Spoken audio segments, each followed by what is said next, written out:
What is going on, guys? Citizen Brando Tech here, and we're back with another YouTube review video. In this case, we're actually going to review the Pixel 9 Pro long-term review. Now let's just jump right into it. Let's check it out. First things first, I want to make a disclaimer and let you know that I have officially switched to the Pixel 9 Pro from the iPhone 16 Pro as my main device, and my reason for it is because I wanted to go back and try the Pixel. Now, I was actually very pleasantly surprised when I did the jump to the Pixel 9 Pro. I didn't know what to expect, and I wasn't expecting the Tensor G4 chip to really do as well as I thought it did, because I've had Pixels in the past, and the Pixels in the past that I had were the Pixel 7, and I've also had the Pixel 8 Pro. And when I had the Pixel 7, it was good, but it overheated a lot.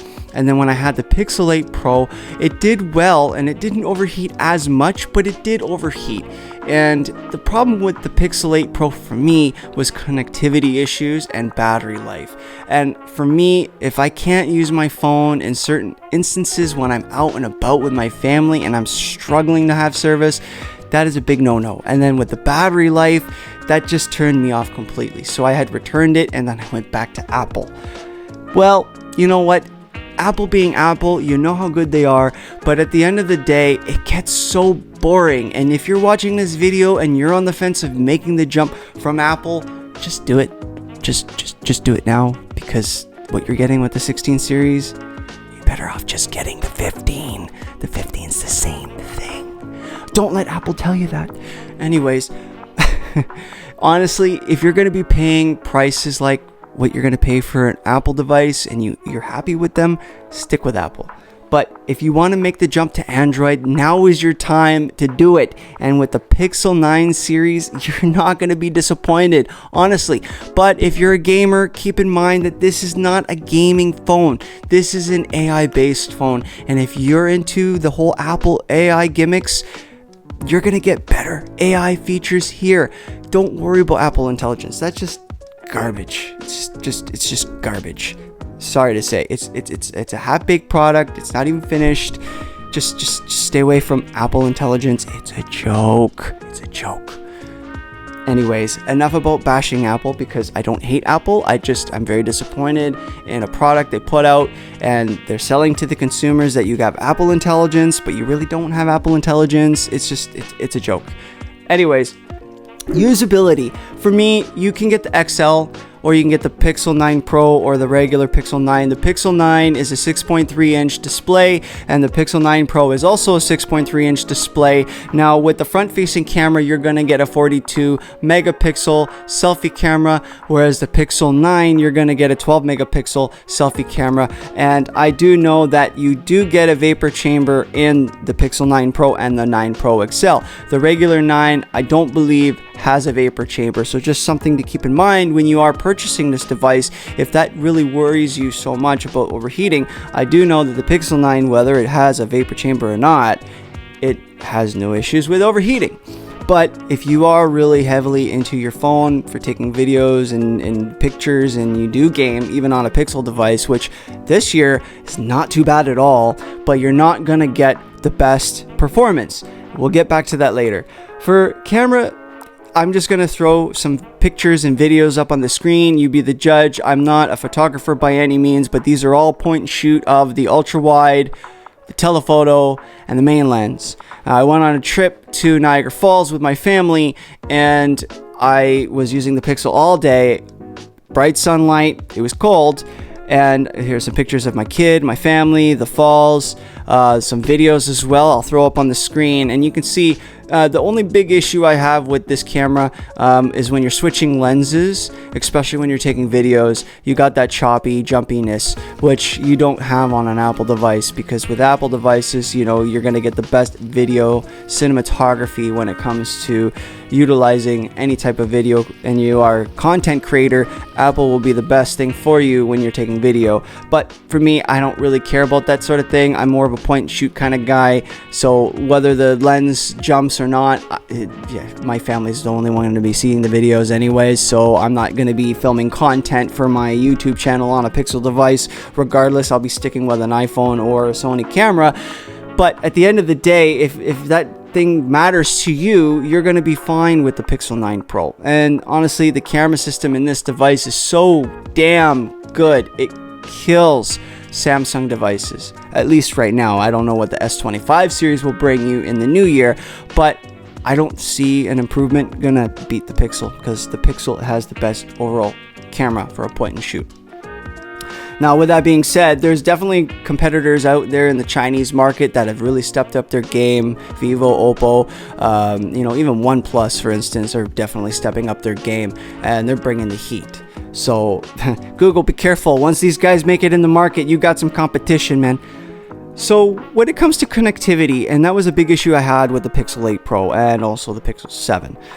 I had no issues. So like I said, I went on the trip to Niagara Falls, but I also went to the US, so I went on to the Buffalo side. And when I did go on a trip with the Pixel 8 Pro a few years ago, I was in the States and I had connectivity issues, and also the battery drain was horrific, especially when you use a Pixel device. So if it jumps on 5G and it's always searching for 5G, then it jumps on LTE, it's just killing the battery. And it's just normal. Even when you're using Wi-Fi, you don't have that issue. But when you're constantly searching for connectivity, that'll be an issue and it'll drain the battery. This, no issues whatsoever. The battery lasted me easily all day. I was out and about with my family and I had no issues. I had great cellular reception. I took tons of videos. I took a bunch of pictures, and I was navigating all throughout the US.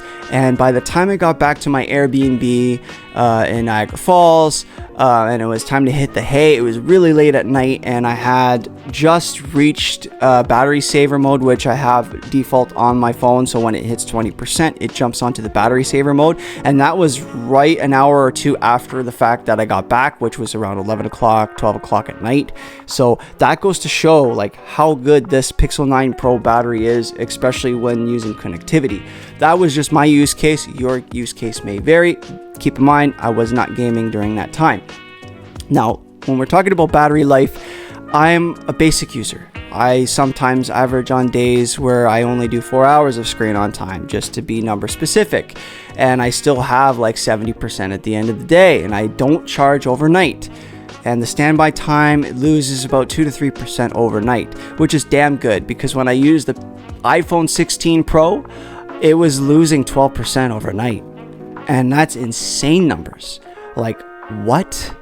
It's an A18 Pro chip and it's already sucking that much power, and iOS should not even be utilizing that much power overnight. But I mean, what am I going to say? I'm just going based on my own personal experience. With the Pixel experience, I have not had any hiccups when it comes to overnight standby drain.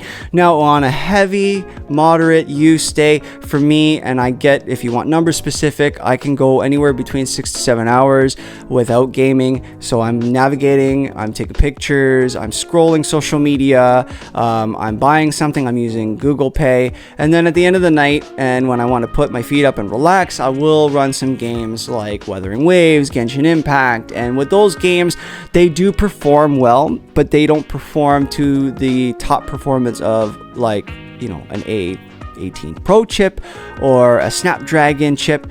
But if you're worried about benchmarks and you're worried about a little bit of frame rate drops and some throttling, this is not the phone for you.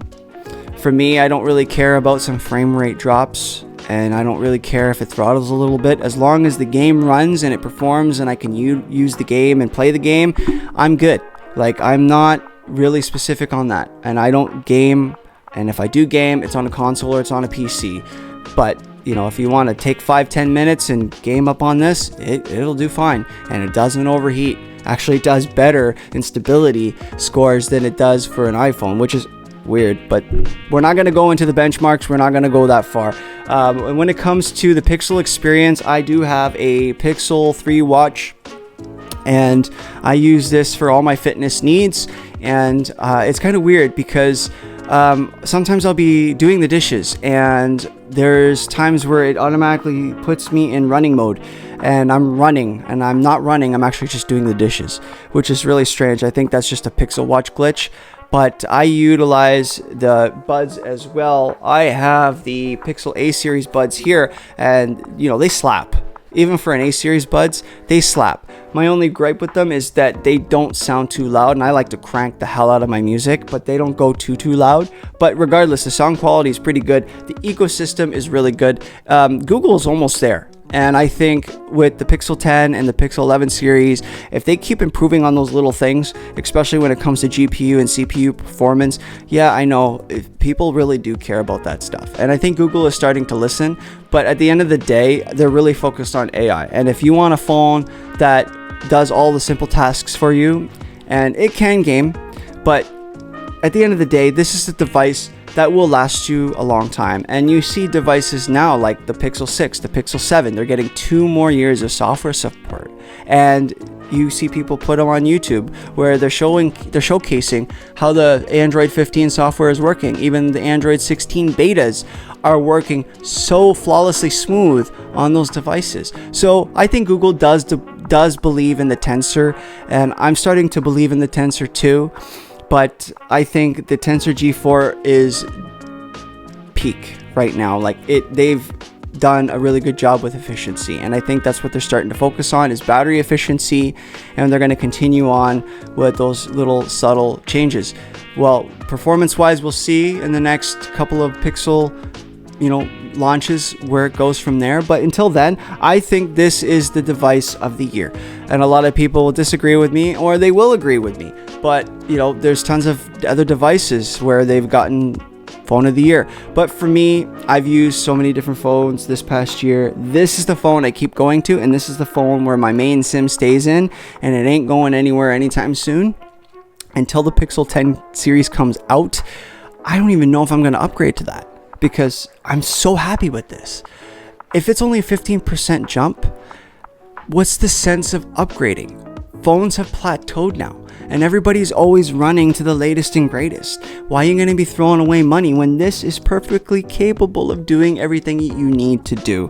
So with that being said, that is my Pixel 9 Pro review. I think this is a fantastic all-around device. You're not going to have any hiccups with it. And honestly, if you need a new device and you don't care about, benchmarks and gaming and all that stuff, and you just want something that works and works really damn well, this phone is the smartest phone you can buy. And honestly, you're not going to be disappointed with it. I highly recommend the Pixel 9 Pro. That was my Pixel 9 Pro review, guys. If you liked it, leave a comment and subscribe and like for more content. Until next time, Happy New Year. Have a great one. Peace.